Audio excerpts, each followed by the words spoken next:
Hello ladies and gentlemen, this is the Steven now, and welcome back to another Batman 66 episode review. Today we'll be reviewing the first part in the debut episode of False Face, in the episode called True or False Face.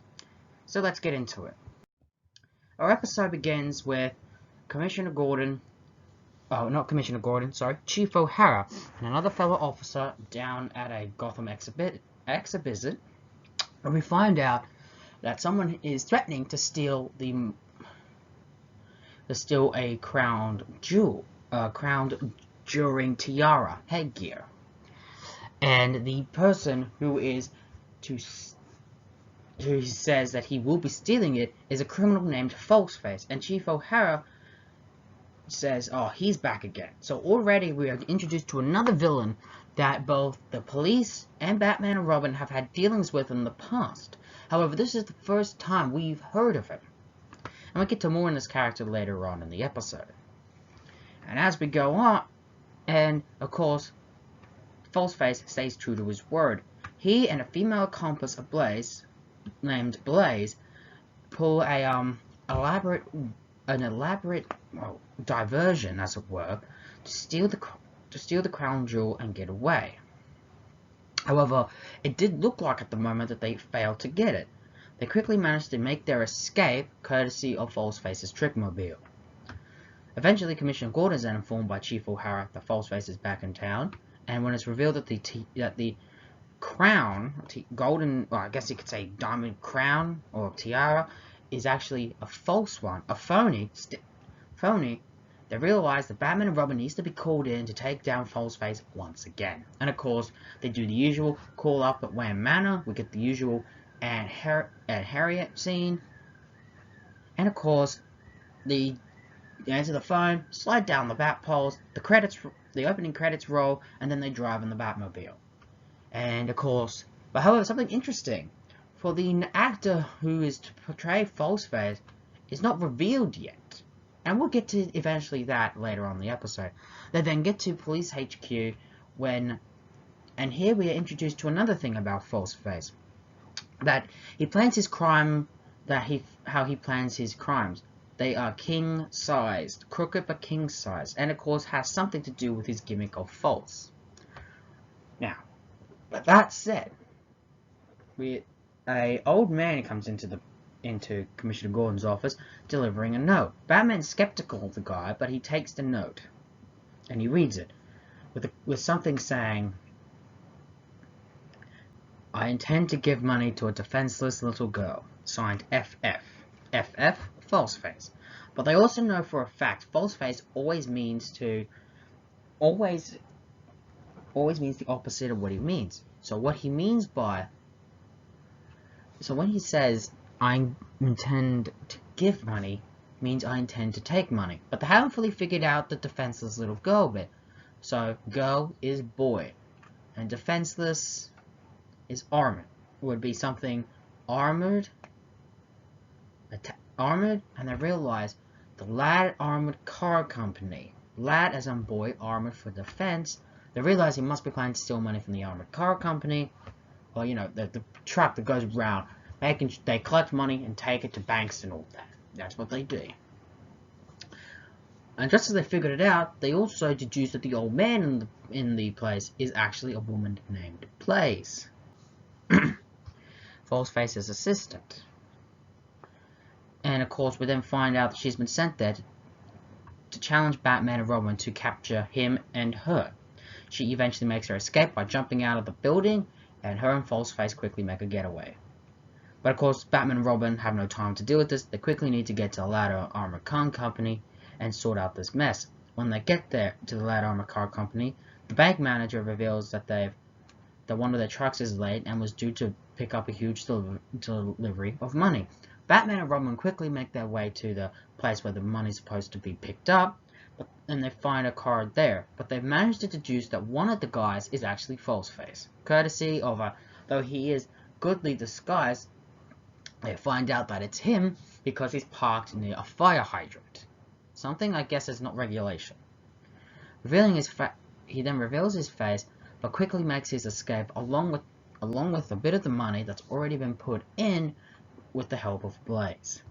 Batman then chases him, only to come down an alley where Falseface has set a trap with him and his goons, and a fight breaks out. While Blaze tries to steal the Batmobile and make a quick getaway, Batman is imploring her to get out of this life of crime before it's too late, but of course he's quickly cut off when a goon attacks him. Now, as soon as the fight is wrapped up, Falseface has made his escape. Batman and Robin have no idea where he is, and the police are here and round up all the goons. Falseface then incapacitates Chief O'Hara and disguises himself as. So with now Falseface looking like Chief O'Hara and essentially kidnapping him, Batman and Robin are now stumped. They need to figure out what Falseface is up to. Their only clue is the piece of paper that he's left, courtesy of the note that they sent, that he's left, at the beginning of the, when he said he was, going to steal money from the ladder of a car company. They then examined the paper and found out it's not only an ordinary paper, it's the exact type that is used to make counterfeit paper, to make money paper. Realizing that he must have gotten it from some kind of factory, warehouse, they quickly make their way there, where Blaze and two henchmen are in the process of stealing some of the paper. Batman and Robin intervene, take down the henchmen, and apprehend Blaze. Now, as they are at Police HQ, Chief O'Hara is acting a little odd, but of course it's Kurt. He says that it's because of his sore throat, so his voice doesn't sound quite like himself, which is okay to cover up, which is a little nice way to cover up the fact that, it's actually an imposter, not the real man. As they interrogate Blaze, they realize the Falseface has not really given her much of anything, or much of the caper. As in, Falseface trusts no one trusts Falseface. Not his, and of course, they do point out that he is a talented man with a master of disguise. He's also pretty much. We also find out that despite the things he may claim, the one thing that he, let alone every criminal in Gotham, is afraid of is Batman and Robin, as they know Batman would actually apprehend them and send them to prison. But Blaze is, of course, has managed to say that she will help, and where her big scheme where her Falseface's next big scheme will be. And of course, as of this, because as Falseface, as Chief O'Hara says, Blaze should go with Batman and Robin to the place, while he and the GCPD follow behind and surround the place to make sure Falseface doesn't escape. Of course, again, they don't know that this Chief O'Hara is actually Falseface.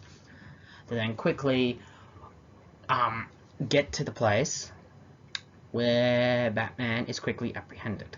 Well, Batman quickly gets there, and he and Robin both fall into Falseface's trap, courtesy of the rigged vending machine, and Blaze knocking Robin out with gas.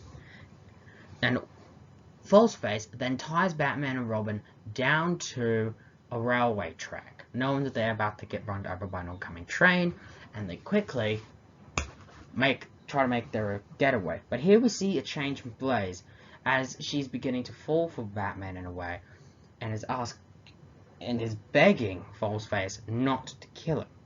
But Falseface ain't having any of it. And quickly, her and Blaze make their escape. And with them gone, Batman and Robin can hear the train coming. And this is where we end our cliffhanger, with Batman and Robin essentially to be run over by the train, and the credits roll. And just like with the usual opening where they would tell the special guest villain playing the villain in question is a blank mark.